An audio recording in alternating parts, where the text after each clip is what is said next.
اور اس میں اسلام کی بھی ضرورت ہوتی ہے، اور میرا خیال ہے کہ افغان طالبان کے لیے بہت ضروری تھا کہ یہ حجت پوری ہوتی تاکہ وہ پھر زمین ان کے لیے تنگ کرتے، اور یہی ہو رہا ہے۔ ادھر اب زمین ان کے لیے تنگ ہوگی، ادھر ہم ان کو رہنے نہیں دیں گے انشاءاللہ۔ میں یہ سمجھتا ہوں کہ چند مہینے کی بات ہے، تحریک طالبان پاکستان نیست و نابود ہو جائے گی۔ انہوں نے اپنے پاؤں پہ خود کلہاڑی ماری ہے۔ خالد صاحب، ایک اہم بات اس کے اندر یہ تھا کہ یہ دونوں اور داعش دونوں تھے، طالبان بھی بات کرتے ہیں کہ ہمارے لیے یہ عبد المسلم دوست اور یہ لوگ مل کے جو تھے نا، یہ انہوں نے داعش اور ٹی ٹی پی اکٹھے ہو کے دونوں ملکوں کے لیے جیسے کہتے ہیں خطرہ بننا شروع ہو گئے تھے۔ اور یہ آپ نے بڑی صحیح بات کی کہ یہ دونوں ملکوں کی جوائنٹ کارروائی لگتی ہے، کیونکہ ورنہ وہاں کنڈیمنیشن ضرور آتی۔ جی یہ بات بالکل درست ہے۔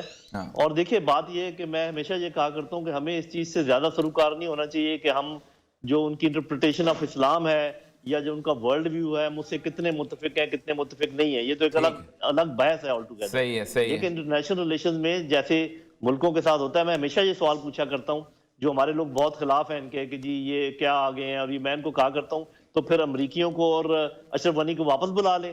کیا ان کے حالات، ان کے زمانے میں حالات بہت اچھے تھے ہمارے ساتھ، جتنا خون بہ رہا تھا پاکستانیوں کا اور جتنا خون بہ رہا تھا افغانیوں کا ان کی موجودگی میں، اس کو ذرا نظر میں نہیں رکھتے ہمارے بہن بھائی۔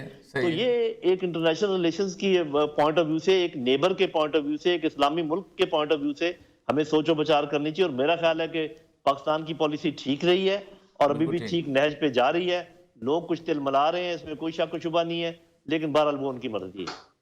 تل ملانے کی بات کی جنرل صاحب، آپ نے تل ملایا تو اس وقت بھی جب یہ ہم نے باڑ والا واقعہ سنا یا دیکھا بھی کہ جس طریقے سے طالبان کارروائی کر رہے تھے باڑ کے حوالے سے، پاکستان نے بڑا دھیما ریئیکشن دیا، اس کے اوپر بڑا وہ رکھا۔ لیکن یہ جو باڑ والا معاملہ ہے اب اس کو بھی ایک طرف رکھیں اور آج کی کارروائی کو بھی دیکھیں تو جو انڈرسٹینڈنگ لیول ہے وہ کتنا بڑا ہوا ہے دونوں کے درمیان؟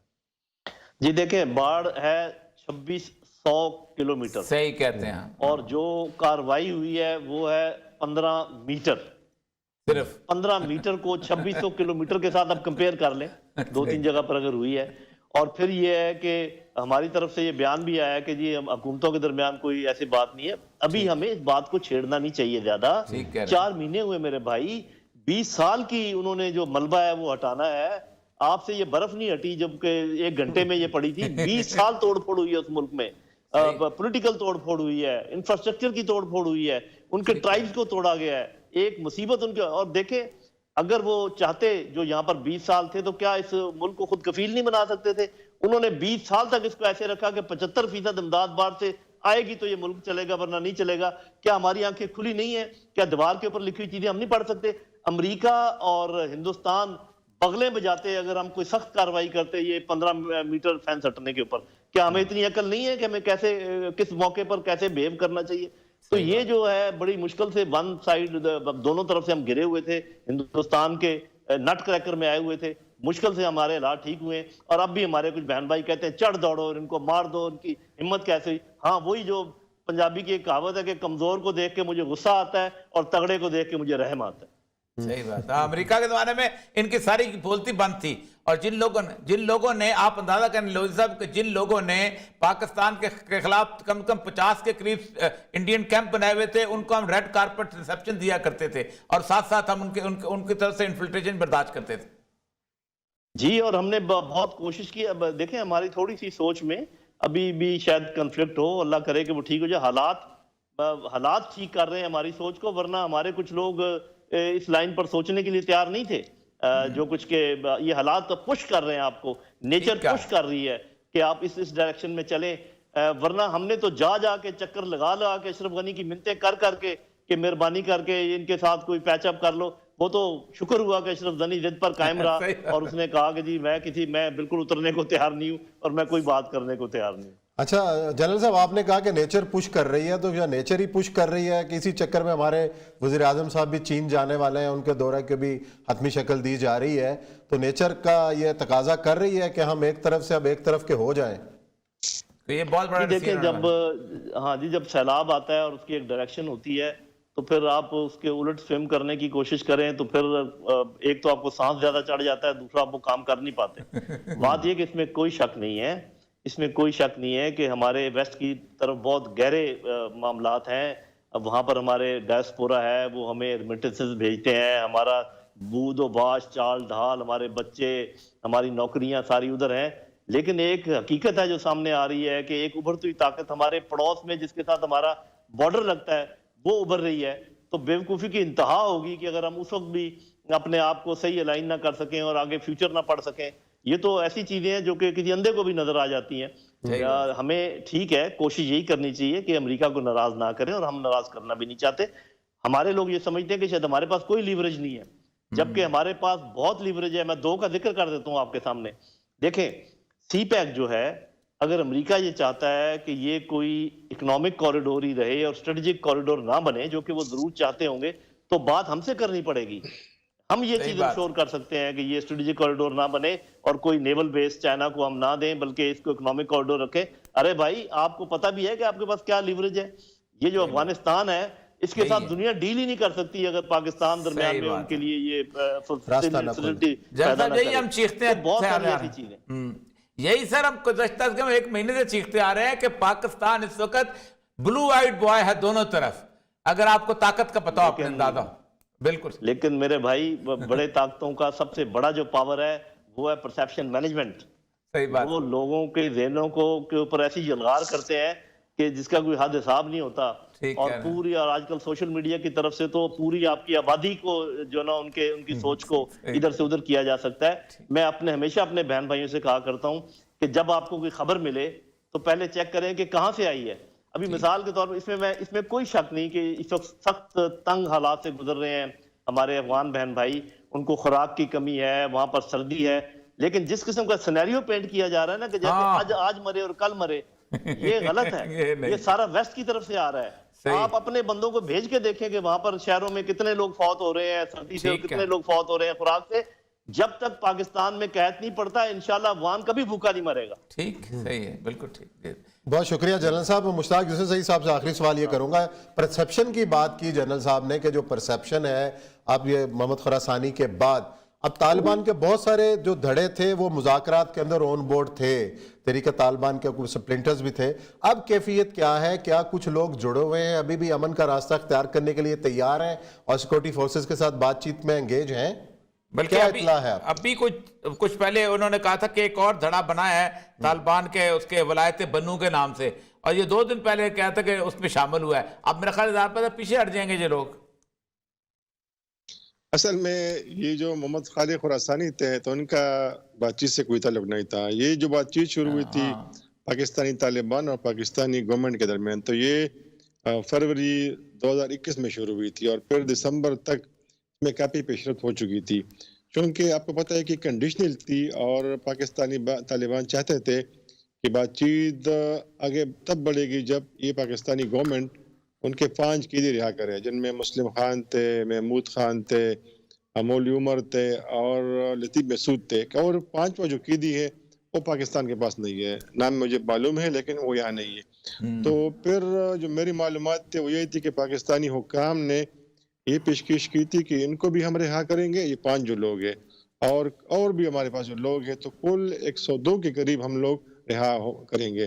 تو 42 کے قریب لوگ رہا ہو چکے تھے. اور میری معلومات یہی تھی کہ تو یہ ہوا تھا کہ جو 5 لوگ ہیں پاکستانی طالبان کے اہم، ان کو افغانستان شپ کیا جائے گا، افغان طالبان کے حوالے کیا جائے گا.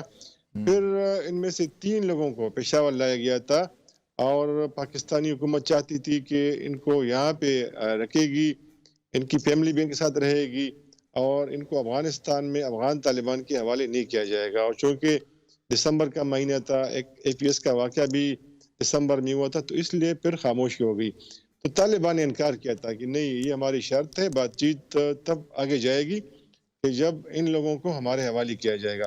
تو پھر کافی کوششیں ہوئی، جو جرگہ تھا انہوں نے بھی بہت کوششیں کی لیکن کامیاب نہ ہو سکی. جو پھر جو طالبان نے 9 نومبر کو 1 مہینے کے لیے سیز فائر کا اعلان کیا تھا، تو پھر 9 دسمبر کو اسی پہ تو افغان طالبان ناراض بھی ہوتے سب بہت زیادہ یاد رکھو. ابھی جو میری معلومات ہے کوششیں جاری ہے. جو جرگہ کے ممبرز ہیں وہ دونوں فریقین کے ساتھ رابطے میں ہے. اگرچہ کام بہت مشکل ہے لیکن سارے دڑے جو ہیں وہ بات چیت کے حق میں ہیں. افغانستان میں طالبان جو ہے، افغان طالبان، وہ بھی اس میں کافی ایکٹیو ہے. وہ بھی چاہتے ہیں کہ خون خرابہ نہ ہو اور ان کی سرزمین بھی پاکستان کے خلاف استعمال نہ ہو، تو ابھی کافی ایکٹیو ہے کہ یہ معاملہ حل ہو جائے، لیکن ابھی تک کامیابی نہیں ہوئی ہے۔ چلیں جی دیکھتے ہیں ان مذاکرات کا کیا مستقبل ہوتا ہے۔ بہت شکریہ، جنرل صاحب بھی ہمارے ساتھ تھے، مشتاق یوسف زئی صاحب نے بھی بڑی اہم معلومات ہمیں دی۔ یہاں لیتے ہیں بریک کے بعد آئیں گے اور ذکر کریں گے سانحہ مری کا، کس کی غفلت تھی۔